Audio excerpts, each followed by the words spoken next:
didapati Mu'adz bin Jabal ini ternyata tengah berlindung, bersembunyi di rumahnya karena mengetahui saat akan berangkat Jumat dia sudah dihadang oleh penagih hutang.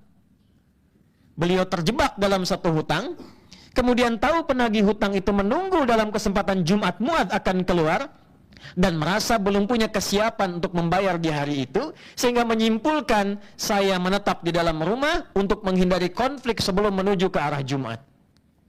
Hadirin, yang paling menarik, tahukah apa yang kemudian direspon oleh Nabi SAW? Nabi tidak mencela sikapnya. Nabi melihat keadaannya sesuai dengan porsi dan kondisinya. Di awal masa-masa Jumat, belum turun yang ketat tentang ketentuan Jumat, belum memahami tentang hakikat Jumat. Nabi menempatkan keawaman Mu'adz pada saat itu sebelum menjadi seorang alim yang sangat istimewa. Sikap berikutnya, orang belum tahu, diberitahu. Bukan dicela, bukan dimarahi, bukan dijauhkan, bukan dipersekusi. Maka Nabi datang dengan kecerahan yang luar biasa, dengan wajah yang sangat memikat, dengan keadaan yang sangat luar biasa dan istimewa, dan mengatakan kepada Mu'adz dengan solusi. Bukan dengan celaan, bukan dengan desakan, bukan dengan pertanyaan yang menambah beban, tapi dengan solusi. Kata Nabi SAW, maukah engkau aku ajarkan ayat dalam Al-Quran yang jika engkau baca akan ini, bila pun kau memiliki tumpukan hutang segunung Uhud, Allah berkenan akan memberikan limpahan rizki kepadamu yang melepaskan engkau dari jeratan hutangmu. Maka disampaikanlah kemudian oleh Nabi SAW firman Allah Subhanahu wa taala di dalam Al-Qur'an surah Ali Imran di ayat yang ke-26 dan ayat ke-27. A'udzubillahi minasyaitonir rajim. Bismillahirrahmanirrahim. Qulillahumma malikal mulki tu'til mulka man tasha' wa tanzi'ul mulka mimman tasha' wa tu'izzu man tasha' wa tudhillu man tasha' biyadikal khair innaka ala kulli syai'in qadir. Tulijul laila fil nahar wa tulijul nahara fil lail wa tukhrijul hayya minal mayyiti wa tukhrijul mayyita minal hayy wa tarzuqu man tasha' bighairi hisab. Nabi ajarkan doa di penutup ayat itu dengan mengatakan, Ya Rahmanad dunya wal akhirah wa rahimahuma tarhamu man tasha' aw tu'ti man tasha' wa tamna'u mimman tasha'. Allahumma arhamni rahmatan tughnini birahmatika an rahmati man siwak. Dalam riwayat lain, aqdi daini. Ya Allah, dengan semua kandungan yang tercantum di dua ayat ini, keluasan rahmatmu yang meliputi seluruh semesta, khususnya langit dan bumi, maka dengan rahmatmu yang menguasai segala hal, anugerahkan dengan limpahan rahmat itu kemampuan kepada hamba untuk melunasi hutang-hutang hamba. Kemampuan kepada hamba. Dia tidak minta uang turun dari langit. Dia tidak minta dinar dan dirham turun dari langit. Dia diajarkan oleh Nabi minta kepada Allah Subhanahu wa taala kemampuan untuk melunasi utang-utang yang terjerat dengan itu dalam kehidupan hariannya. Hadirin, satu kisah. Nanti kita akan simpulkan di akhir bahwa setelah kejadian itu Mu'adz bertawakal kepada Allah, berikhtiar menjemput makna ayat tadi, dan kemudian mendapatkan rizki yang diinginkan, yang bahkan bukan hanya melunasi utangnya, tapi mengangkat derajatnya di sisi Allah Subhanahu wa ta'ala, sehingga menjadi tokoh yang kita kenal sampai detik ini. Hadirin, di sisi yang berbeda, kisah ini didokumentasikan oleh Imam Abu Daud dalam sunannya, nomor hadis 1555, yang kelak kemudian diriwayatkan sampai kepada kita melalui tokoh utama. Bila tadi sahabat Mu'adz bin Jabal, sekarang berpindah kepada sosok namanya Abu Umamah. Abu Umamah satu ketika datang ke masjid, seperti keadaan kita sekarang. Dia duduk di satu bagian di masjid, wajahnya begitu muram, keadaannya lesu. Datang Nabi SAW, ini pelajaran penting sekali terkait dengan ekspresi yang kita tampilkan dalam kehidupan. Nabi itu melihat orang akan sesuai dengan keadaan yang dibutuhkan orang itu, dan melihat wajah itu orang punya harapan. Gimana caranya orang punya persoalan, melihat wajah kita itu tidak menambah beban. Dan dia mendapatkan harapan, walaupun belum tentu apa yang didapatkan dari orang itu menjadi solusi. Tapi setidaknya, sebagai seorang muslim, bertemu dengan siapapun bagaimana orang itu bisa gembira. Melihat pada diri kita ada kebaikan. Melihat diri kita mendapatkan satu harapan-harapan kemuliaan. Tidak pernah didapatkan gambaran dari wajah Nabi Muhammad SAW ketika dipandang oleh siapapun, dilihat oleh siapapun, kecuali mereka gembira memandangnya, mereka punya harapan dalam pandangannya, dan mendapatkan kasih sayang dalam pertemuannya. Itulah Ainur Rahmah, cara pandang Nabi SAW. Datang dengan senyuman, bertanya Nabi, apa gerangan yang membuat engkau begitu tertekan, sehingga keadaan dirimu begitu layu dan seakan kehilangan harapan. Dia berkata, ya Rasulullah, au bima ma'na, saya tertekan dengan keadaan hutang yang mendera saya saat ini, penuh dengan tekanan, saya datang ke masjid untuk mengadu, maka apa yang Nabi sampaikan? Maukah engkau, aku ajarkan satu doa. Hadirin, bisa Nabi mengeluarkan dari sakunya untuk mengatakan, pergi, bawa ini, lunasi hutangmu. Tapi apa yang Nabi ajarkan yang lebih istimewa daripada itu? Nabi tidak memberikan ikannya, Nabi memberikan kailnya. Yang kail itu bukan sekedar menjadikan ia tertancap di dalamnya, tapi menautkan dirinya dengan ikhtiar, dengan jalan tawakal kepada Allah Subhanahu wa Ta'ala. Maka hal pertama yang diajarkan oleh Nabi yang menarik, Nabi katakan, kul, bacalah ini. Allahumma inni a'udzubika minal hammi wal hazani. Wa a'udzubika. Ini bagian yang kedua yang sangat menarik, saudara. Bagian kedua yang sangat menarik, bukan hanya satu part, dua part, sampai kepada tiga bagian part. Allahumma inni a'udzubika minal hammi wal hazani, wa a'udzubika minal ajzi wal kasali, wa a'udzubika minal jubni wal bukhli, baru yang terakhir, part akhirnya. Wa a'udzubika min ghalabati daini wa qahdir rijal. Ya Allah, hamba menautkan kebutuhan hamba kepadamu. Yang dengan itu hamba ingin berikhtiar mengentaskan kesulitan hamba dan menghilangkan tekanan dari utang yang mendera. Hamba mohon ya Allah, lindungi hamba dan jauhkan hamba yang pertama minal hammi wal hazani, dari kegelisahan yang membuat hamba meratap dalam hidup dan larut dalam kesedihan. Ternyata saudara, yang diajarkan oleh Nabi, permintaan yang pertama itu bukan limpahan hartanya, bukan uangnya, bukan materi untuk melunasi utangnya. Ada yang lebih penting daripada itu. Kemampuan kita berikhtiar untuk menjemput anugerah Allah dari rizki itu. Jika datang kesedihan, jika larut dalam ratapan, tidak pernah muncul kemudian kemampuan yang tangguh itu.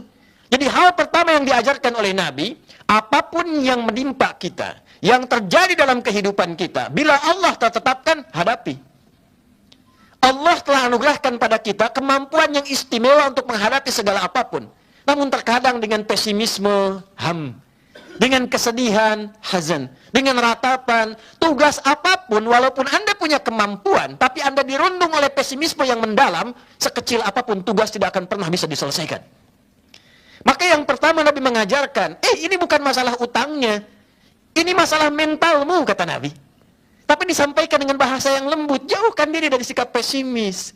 Engkau kan tahu Allah Tuhan yang maha luas, Allah Tuhan yang pemberi, dititipkan padamu kemampuan yang luar biasa, didesain dengan ketentuan yang sangat luar biasa. Tapi kalau engkaunya pesimis, mentalmu jatuh dalam ratapan, jatuh dalam kesedihan, jangankan yang besar, hal kecil pun tidak akan pernah engkau bisa tuntaskan.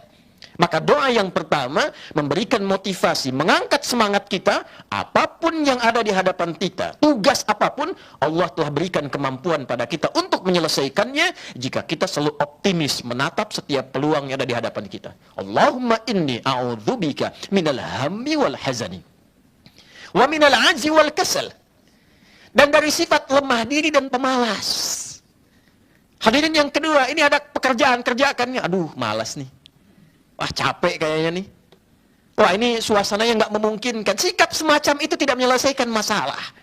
Maka ternyata di samping ada kemampuan positif dalam diri kita untuk menyelesaikan berbagai hal, ada juga bagian tertentu yang kadang diprovokasi oleh setan untuk muncul melemahkan sikap optimis kita. Rasa malas itu tidak positif. Merasa lemah itu tidak produktif. Kalau Anda ingin menyelesaikan tugas, proyek sebesar apapun, tampilkan sikap optimisme. Jauhkan sikap malas. Datang lebih awal, kalau perlu pulang lebih akhir, koordinasikan dengan baik, tampilkan sikap optimis yang mendalam. Tugas, setidaknya dengan optimis, setengah pekerjaan kita selesai dilakukan. Itulah sebabnya kenapa sa'i diawali dengan sofa dan menjemput marwah. Marwah itu puncak harapan tertinggi yang ingin kita raih. Sa'i itu bukan lari-lari kecil. Sa'i itu dalam bahasa Arab artinya usaha yang serius, yang sungguh-sungguh. Sekalipun untuk mencapai itu Anda mesti berlari. Tapi dimulai dengan sofa. Dari kata tasfiyah, menyaring sesuatu yang kotor sehingga melahirkan yang bersih. Anda ingin menyaring satu air yang sudah Anda pompa sehingga lahirnya jernih. Anda saring yang kotornya keluar, muncul jernihnya. Itu tasfiyah saringannya, yang sikapnya disebut dengan sofa, yang keluar disebut dengan sufi. Itu sifatnya. Jadi ketika kita sifatnya bersih, saring, malas, saring, ratapan, saring, pesimis, hilangkan. Kelemahan, jauhkan. Optimis, majukan. Maka orang yang bergerak dengan sikap-sikap positif, dia sudah ada di puncak bahkan sebelum dia bergerak dan menjemput marwah yang dia inginkan. Allahumma inni a'udzubika minal ajzi wal kasali wa a'udzubika minal jubni wal bukhli. Dan aku berlindung padamu ya Allah dari sikap pecundang dan pelit. Setelah dapat rizkinya, setelah dia berusaha, setelah diberikan kemampuan, ternyata tak punya kemampuan untuk berbagi. Itu disebut oleh Nabi, orang yang dititipkan rizki, dengan peluang dia mencari amal soleh dengan rizki itu, mudah bagi Allah titipkan pada hamba yang lain. Tapi ketika Allah titipkan pada dirinya, baik dengan ilmu, dengan kedudukan, dengan harta, bahkan dengan tenaga, ternyata hikmah dibalik semua titipan itu, agar kita mencari legasi terbaik sebelum pulang kepada Allah. Jadi kata Nabi, kalau ada orang diberikan kelebihan, setelah dirinya cukup, keluarganya cukup, kerabatnya cukup, dan dengan itu dia menatap kebaikan ke depan, belum mampu untuk menggunakan itu sebagai instrumen beramal soleh, disebut oleh Nabi sikap pecundang seperti itu.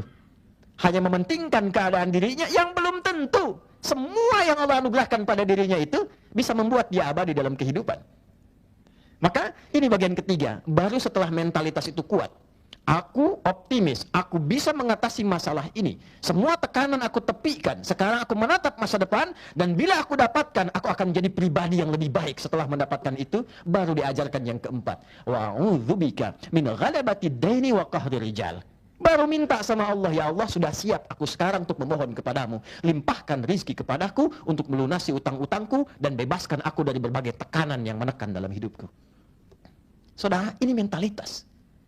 Seringkali orang menyampaikan redaksi hadis ini dengan sekedar amalan-amalan ritual verbal. Baca ini pagi, baca ini sore. Anda baca, tapi kalau Anda mentalnya masih lemah, masih pesimis, tidak pernah optimis menatap kehidupan, tidak akan pernah apa yang dijanjikan itu turun. Kecuali sekedar jadi amalan-amalan rutin. Ibadahnya betul, ada. Pahala ada. Tapi apa yang kita dapatkan dari situ belum tentu diraih menyelesaikan masalah kita. Lantas dengan itu Anda salahkan hadisnya. Saya sudah baca ya Allah, ya Rasulullah saya sudah amalkan, kenapa utang saya belum lunas? Mental Anda belum sembuh. Sikap kita mengatasi masalah belum turun. Bagaimana Allah memberikan solusi pada orang yang belum siap, sedangkan Allah Maha Adil tidak akan pernah memberikan tugas pada orang yang tak mampu menunaikannya. La yukallifullahu nafsan illa wus'aha. Maka di antara amalan Jumat datang seorang yang pada masa itu masih zaman perbudakan. Maka tuannya mengatakan kepada budak ini, jika engkau mampu memberikan kepadaku jumlah sekian sebagai utangmu, ya, utangmu yang dihitung saat engkau menjadi budak ini, aku merdekakan engkau. Maka datanglah orang ini kepada sahabat Ali bin Abi Thalib radhiyallahu taala anhu karramahullahu wajha. Maka ketika datang, Ali mengamalkan sunnah Nabi sallallahu alaihi wasallam. Kata beliau, alih-alih memberikan bantuan berupa materi, kata Ali bin Abi Thalib, maukah engkau aku ajarkan satu doa dari Nabi sallallahu alaihi wasallam, dari Nabi sallallahu alaihi wasallam bersanad. Maukah engkau aku ajarkan satu doa dari Nabi sallallahu alaihi wasallam yang jika engkau baca akan ini, yang kelak oleh para ulama didokumentasikan sebagai doa yang sering dibacakan dalam Jumat, khususnya dalam kesempatan duduk di antara dua khutbah itu. Maka diajarkanlah oleh sahabat Ali bin Abi Thalib radhiyallahu taala anhu, Allahumma kfini bihalalika an haramik. Wa aghnini bifadlika amman siwak. Dalam riwayat lain, Allahumma kfini bihalalika an haramik. Wa aghnini bita'atika an maksiyatik. Wa bifadlika amman siwak. Ya Allah, mohon cukupkan hidupku dengan semua yang halal darimu saja. Dan jauhkan aku dari perkara-perkara haram yang tidak ditetapkan olehmu. Dan mohon ya Allah, kayakan aku dalam hidupku. Pertama dengan amalanku kepadamu. Jadi mendahulukan amalnya untuk bekal pulang. Ini orang visioner. Karena doanya dari Nabi. Anda mau datang ke sini, ke Sudirman, ke masjid ini, bukankah butuh bekal? Anda pulang, tak mungkin pulang tanpa bekal. Anda mau pakai kendaraan, butuh bensinnya, ada bekalnya. Besok lusa, waktunya tiba, kita pulang menghadap Allah. Pindah tempat, sama-sama butuh bekal. Saudara, dengan logika yang sama, bekal apa yang kita siapkan kalau kita pulang kemudian kepada Allah? Kan hukum pindah tempat itu mengatakan secara logika, mesti ada bekal. Anda pindah dari Jakarta ke Bandung, mesti ada bekal. Interdunia saja Anda perlu bekal. Sekarang Anda pindah alam, pindah dimensi. Dari dunia ke akhirat. Pertanyaan dasar pertama, bekalnya apa? Beruntungnya, berbahagianya kita sebagai muslim, semua konsep kehidupan itu jelas. Di alam kubur bekalnya ini, amalannya ini, pertanyaannya ini, keadaannya begini. Di akhirat bekalnya ini, caranya begini, kehidupannya begini, mengatasinya begini, solusinya begini. Anda silahkan cari di buku manapun, referensi manapun yang menjelaskan etapa kehidupan dengan semua solusinya, Anda tidak akan temukan. Kecuali di dalam petunjuk-petunjuk keislaman, baik dalam Al-Quran ataupun hadis Nabi Muhammad SAW. Bekal kita apa? Maka ketika meminta, orang yang visioner berpikir panjang diajarkan oleh Nabi, hei, engkau tinggalkan dunia, sifat dunia hilang. Engkau pejabat, meninggalkan dunia, jabatanmu hilang. Silakan Anda cek di semua makam nisan kuburan, apakah jabatan disebutkan? Anda hanya akan temukan harapan tertingginya bukan jabatan. Almarhum. Almarhum itu yang disayang oleh Allah. Bagaimana kita pulang disayang Allah? Bagaimana bisa disayang? Kalau untuk sholat belum semangat, untuk baca Quran belum mampu, semangat tidak ada. Nabi menghargai orang yang ingin baca Quran dengan segenap kemampuannya. Walaupun dia belum fasih membacanya, Nabi katakan falahu ajran, dia dapat pahala 2 kali lipat.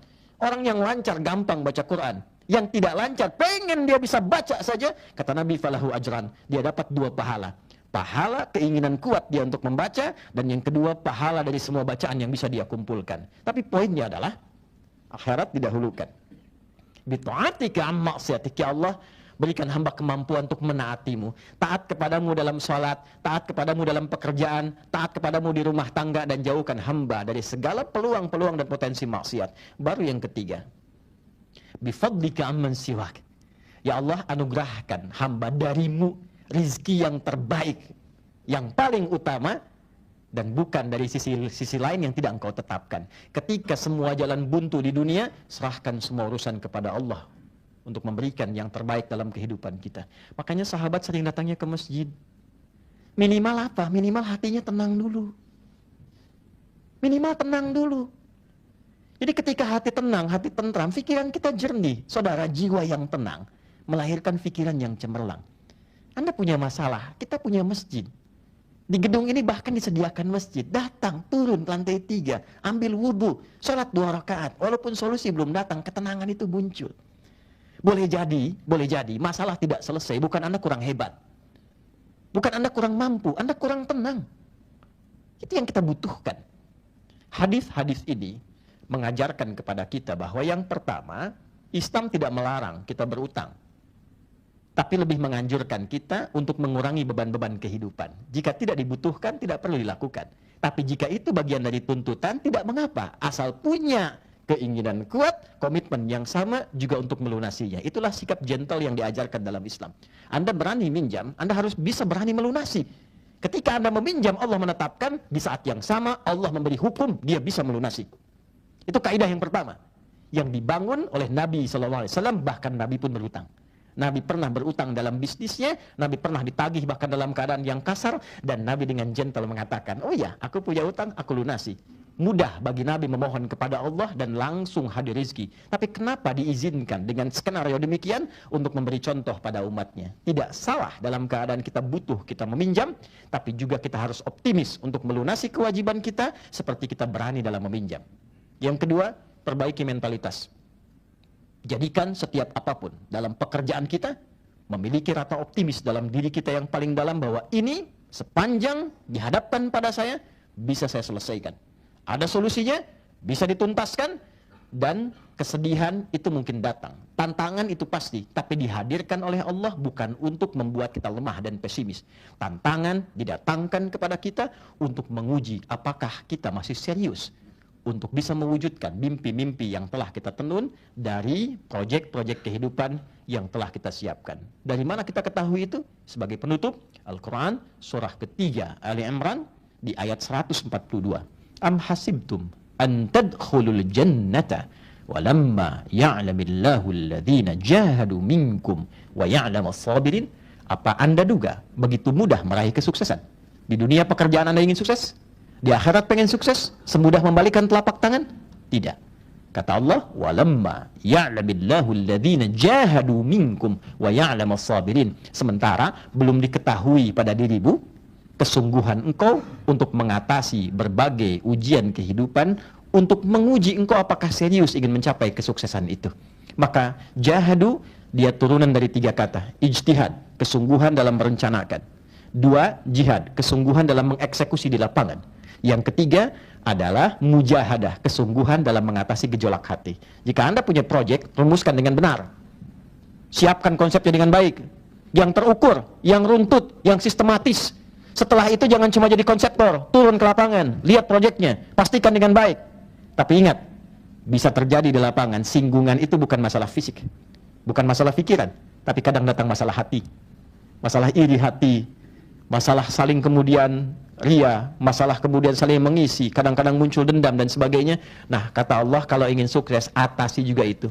Maka satukan jadi bagian keluarga. Anda bekerja satu tempat, jadikan semua keluarga. Jika sudah berkeluarga, maka saling mendukung, saling mensupport, membawa kebahagiaan bersama, dan dengan itulah kita diajarkan dalam Islam ketinggian bersikap sebagai ibadah tertinggi kita kepada Allah Subhanahu wa taala. Barakallahu li wa lakum fil Qur'anil azim wa nafa'ani wa iyyakum bima fihi minal ayati wa dzikril hakim wa taqabbala minni wa minkum tilawatahu innahu huwas samiul alim. Ud'ullaha yastajib lana wa lakum jami'an.